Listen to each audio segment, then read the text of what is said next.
All right, so today we're going to talk about paper tasks. I'm going to start off with that. So paper task, you know what that means, Neil? No, like a task rabbit, and you're paying someone to do something for you.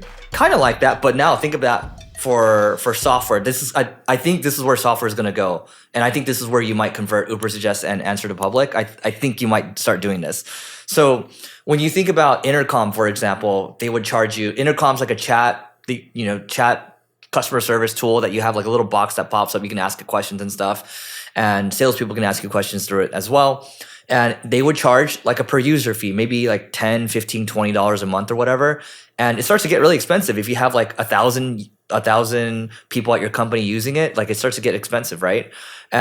What they're doing now, what Intercom is doing is they are charging you on a pay per task model, meaning that if they resolve a customer ticket for you, they'll charge you 99 cents. Are they using humans or are they using AI? AI.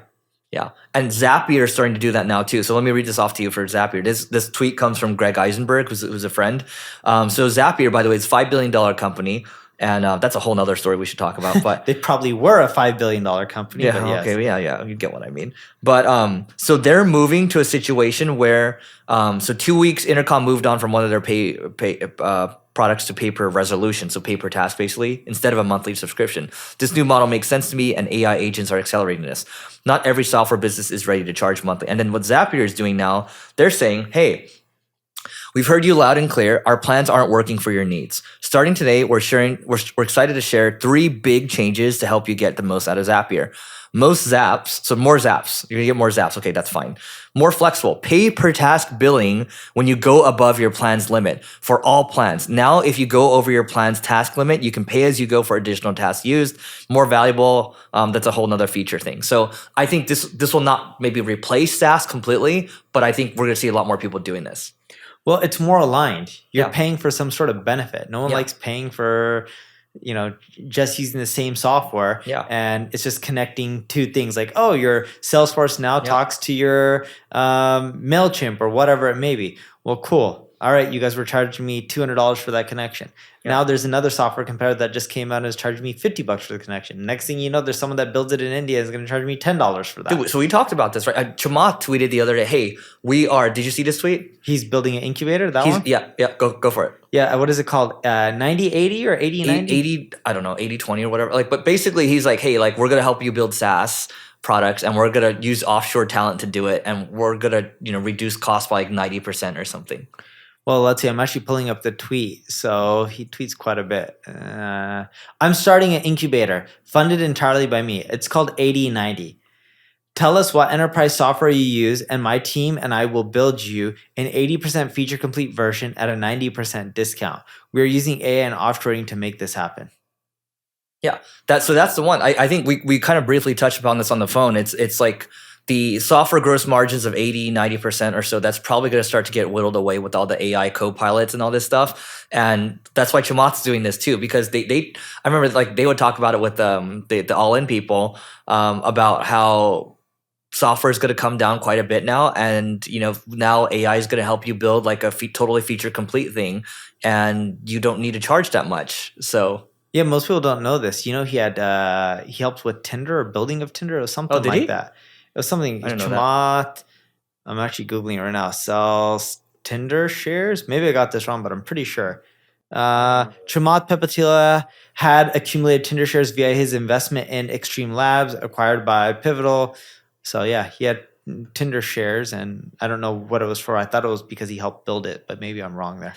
Yeah. Look, I think this all okay, so how does this apply for marketing and business? I think one, this AI transformation is very real, and that applies to business. It applies to marketing as well. So everything you've been used to doing, it's going to change a lot. And I'm in a situation, I don't know how you think about this, Neil. It's like the companies of the future, you might not need to have that many people necessarily. You might, instead of having 100 people, it's probably 10 that are super AI enhanced. Yeah. And that's what it is, right? And then we're just going to get a lot more efficient. And what my uncle told me, unfortunately, he's like, hey, most human beings are useless, Eric. And I'm like, wow. He's like, yeah, most people in the future aren't going to need to work. You don't need too many Steve Jobs and Elon Musk in the world. And he's probably worth like 400 or 500 million. And he's just like, yeah, you just don't need Let me guess, real estate? Yes. Yeah. So I know anyway, what you're talking about. Yeah. And going back to Chamath really quickly, it was from his investment in Extreme Labs, because of the mobile development group and the work that they've done for Tinder in exchange for equity. So they did build quite a bit of Tinder for equity. I think we're going to see a lot of these, like a lot of shops. And by the way, that like for us that we have ad agencies, it's like, how does this apply to us, right? So I think the key takeaway here is just to get you to think about how this might affect you in the future, because I don't think enough people are taking this seriously. But dude, you know what's funny? AI is changing so many things so fast, including what people are willing to pay for or this pay per task. The thing I fear with AI, the economy revolves around people spending money. Yeah. So if AI replaces a lot of jobs, what's going to happen to the spending power for a lot of the people out there? They're not going to have the money to spend. What's going to happen to the revenue in business? Well, we should talk about this. It's one big cycle. So this is philosophical, right? But I do believe that most people are going to have universal basic income, and most people are going to spend all that money on probably creative endeavors, and they're going to be more entrepreneurial. They want to, they're going to realize, most people are going to realize if they all have universal basic income, that maybe sitting on the beach is not as cool as it seems to be, and maybe it's a good job. It's a good idea to be productive. Yep. So then that money goes there. Yes. So, yeah. But no, at the end of the day, I don't see people getting universal income. Like, where are they going to get that from? The government? I'm printing money. That's what I'm doing. I thought you were doing like a camera reel. Have you seen the meme with Jerome Powell where he's just like, the money's just coming out? It's like, and I don't see it. The government already has tons of issues and so much debt, and we don't have enough cash. Do you see how the balance sheet just keeps growing? Yeah, but just doesn't matter. One day, I believe, and I'm not an economist, but one day it has to stop. And the question is, when does it stop and who does it stop with? Yeah, I mean, we'll see. I think our generation may be screwed. I think my children's generation is definitely screwed.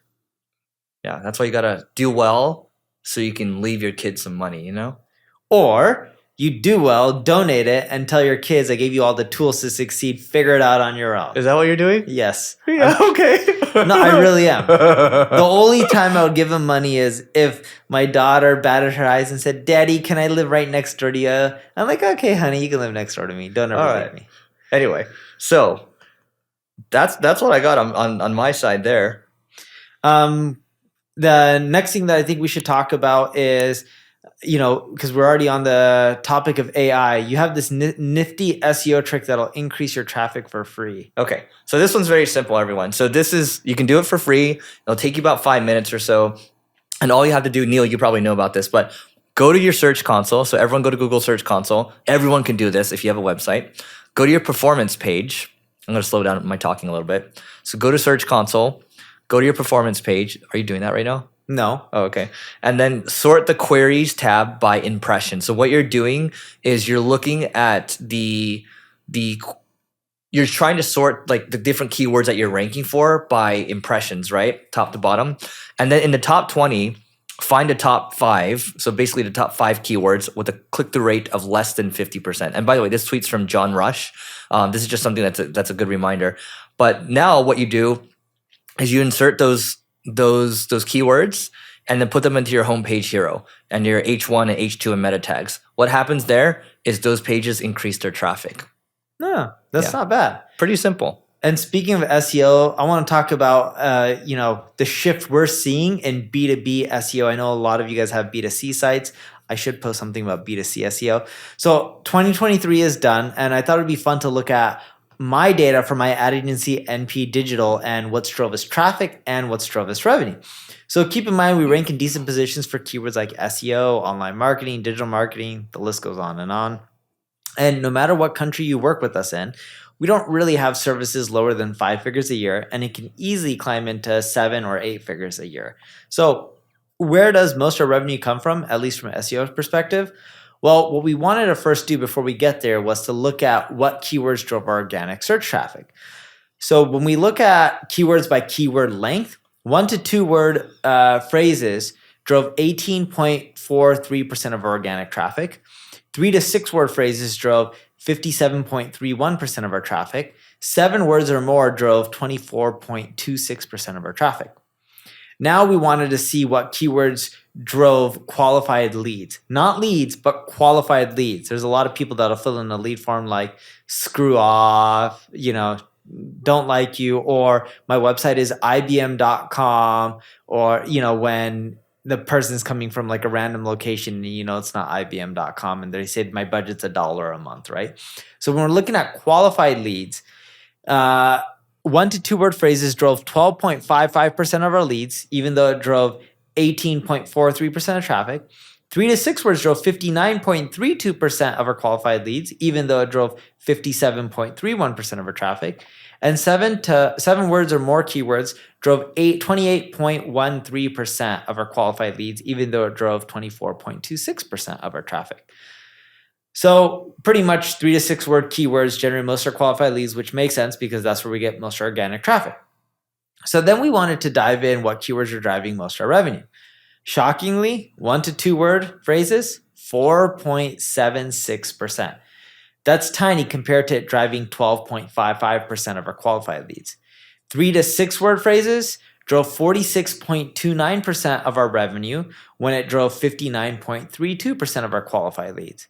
Now, 7 or more word phrases drove 48.95% of our revenue when it only drove 28.13% of our qualified leads. And it makes a lot of sense. Like if you search for shoes, for example, that's too broad. It's not going to convert, right? But if you search for buy cheap basketball shoes in China, I just added the last part because I'm Chinese. But you get my point. It's like that's going to convert a lot higher. And then we compare that data to 2022.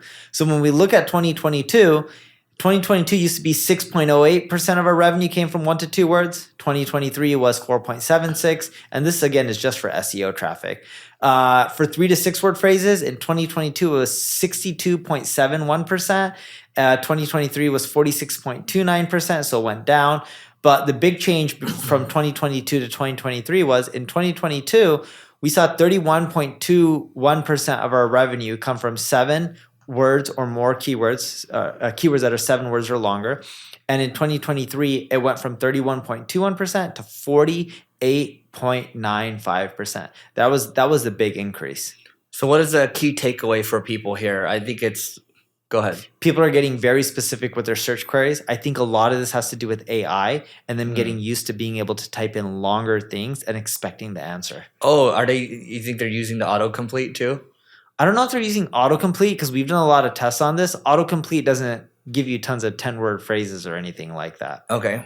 I think what's happening is they're getting really specific with their needs and they know what they're looking for, and they're doing a lot of quick research. Yes, for the 1-2 word phrases and even 3 to 6 word phrases, they're doing a lot of research from that. Once they figure out what they're looking for, they're starting to use really long tail search queries to get the exact thing that they're looking for. And if your website answers it, kind of like Quora, you know how they do the Q&A and they get really specific? It's the same thing. If you answer it within your text, I think it drives the most amount of leads. And we're seeing this trend, not just with our website, but with a lot of other B2B websites. Now, I don't have data on 10,000 B2B enterprise sites or anything like that to make something conclusive, but this is what we're seeing. Here's what we're going to try for this video. We're going to give you $100. We're going to pick one person, $100, and whoever types marketing is cool in addition to the takeaway that you got in the YouTube comments, or you can write this as a review. Just make sure you subscribe to us on Apple. Either or, we're going to award $100 randomly on this one. So someone go do it, and we'll do that. Neil's looking at me like, what, are you crazy? Why are you giving $100 away, dude? I'm okay with it. But make sure you give us a 5-star review too. Yeah, that's us begging for the 5-star review. So that is it for today, and we'll see you tomorrow.